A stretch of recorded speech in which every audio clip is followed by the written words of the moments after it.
I was waiting for them to slip up, and they did. I knew they were not going to be able to keep the charade up and still try to get done what they're trying to get done. There are two different pieces of information that are out there right now that prove beyond the shadow of any reasonable doubt people in our government know for a fact that by fall, late summer, fall, this is all going to be rearview mirror stuff. This is all going to go away. The numbers aren't going to continue to exponentially, geometrically grow and all this kind of crap. They're going to do it for a little while, a couple weeks, and they're not going to let this good crisis go to waste. They're going to use your fear against you to get you to commit to things. And then if you ever bring it back up again, well, we don't want to return to blah, blah, blah time. This reminds me of the time right after 9/11, but what are those two pieces of information? I'm sure everyone wants to know. Let's get right to that. Piece of information number one. Democrats block coronavirus bill again. They're holding out for a bunch of shit in this bill that has nothing to do with the current, what's the term they like to use? Existential threat to the country, to the economy, to the well-being of the average person.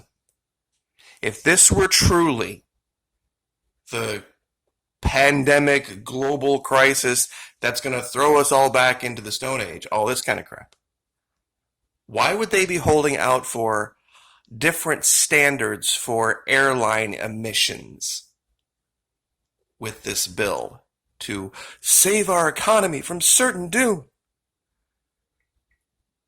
Why would they be holding out for extra money for reinvestment in solar and wind? If this were the tragedy of the millennia, every American needs to be concerned about this. Hide under your bed if that were really the case. See, this is the big damning piece of evidence right here. I just got done listening to Bill Hemmer lie to the American people again, where he was trying to tell us that our quote-unquote death rate is 1.3%, when all that is the number of people who've died over the number of people who've been tested and have it, which means they can change that number anytime they want to. You know what they need to do? They just got to wait for a few more people to die and then just test a few more people, and they can, depending on how many more they test, they can make it go up, they can make it go down. You can't do that and be honest. Now, that's not even the second piece of information. The second piece of information actually came from Jennifer Veterans for Truth. Hilary Clinton uses coronavirus crisis in call to make, quote unquote, voting by mail the norm. There's a problem with this. She thinks that in November, the U.S. Postal Service will be virtually unaffected by this crisis in November. Up and running. And people are like, well, wait, there's never been any proof that the mail can harbor the virus. Well, wait a minute. Even if that's not the case, the person driving the mail truck can harbor the virus. And let's look at some facts and figures about the U.S. Postal Service.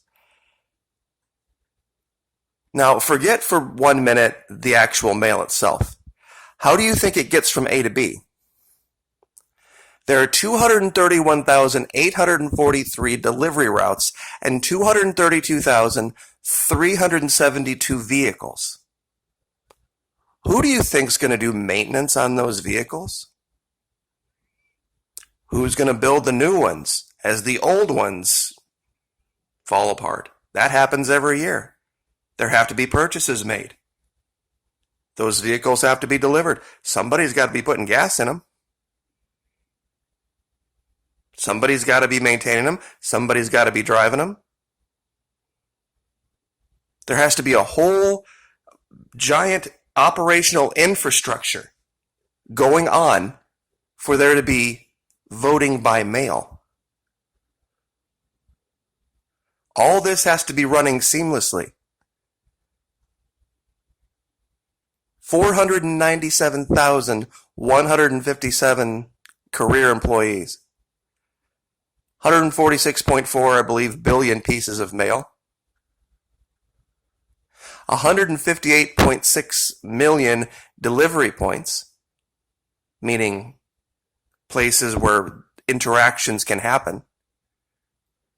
34,772 retail offices, the vast majority of which will have to be open.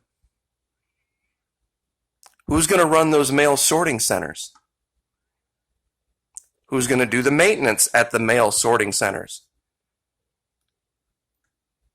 If this is up and running in November and running seamlessly, we're not going to have some kind of health crisis, some pandemic going on with this many people out driving around, going door to door, handling basically really, really tiny slivers of wood and wood pulp, which is what envelopes and paper are.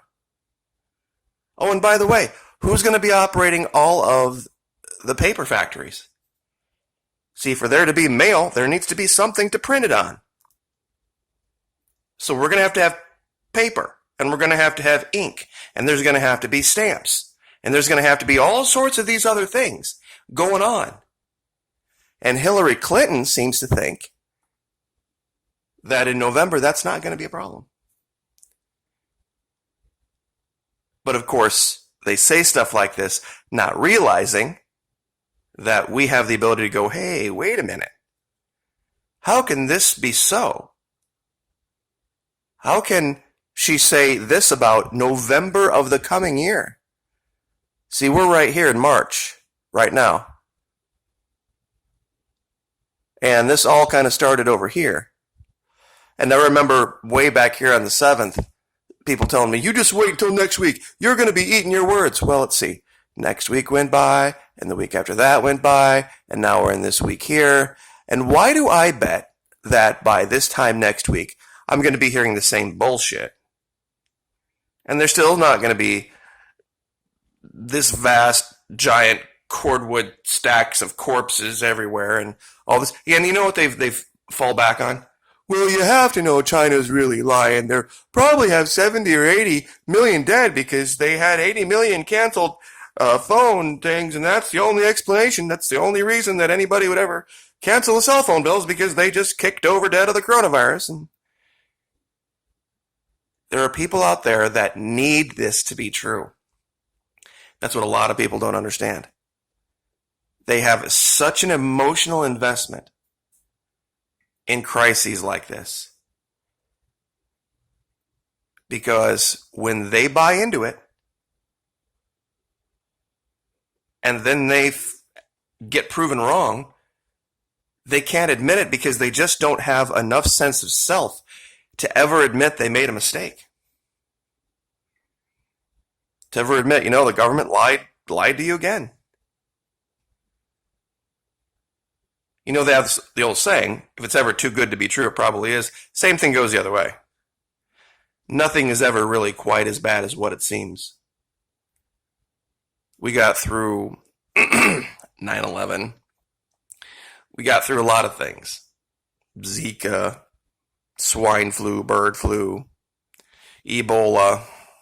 And by the way, those of you that like to bring up my speaking about Ebola last spring, there is such a night and day difference between Ebola and the coronavirus that it's almost hard to put into words, but I'm going to try to. If you took a random cross-section of people out of society, let's say 100 people, and you took them from all age groups, all races, and you infected 100 of them with Ebola Zaire, without treatment, 100 of them are going to be dead within a week. Nobody self-resolves from Ebola Zaire. Number 2, even if immediately all 100 of them sought treatment, probably in North America, we would be lucky to save half of them. But truthfully, it would probably be more like 40%, even if they sought treatment immediately. The other 60% would die, would be dead as doornails. Now, coronavirus, same cross-section. 90% to 95% of the people will self-resolve it. Of the 5% remaining that would need medical intervention to save them, they'll save the vast majority. You might lose one person. Maybe. That's the difference between the coronavirus. You can have the coronavirus and not know. You don't not know you have Ebola Zaire. And it is highly, highly infectious, highly contagious, and it kills like nothing else. That's a bioweapon.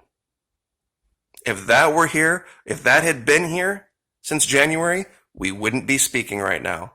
There would be no internet infrastructure running at this point if that virus had gotten here and had a foothold like coronavirus did. There wouldn't be the maintenance crews. There literally would be cordwood stacks of bodies from the East Coast to the West Coast.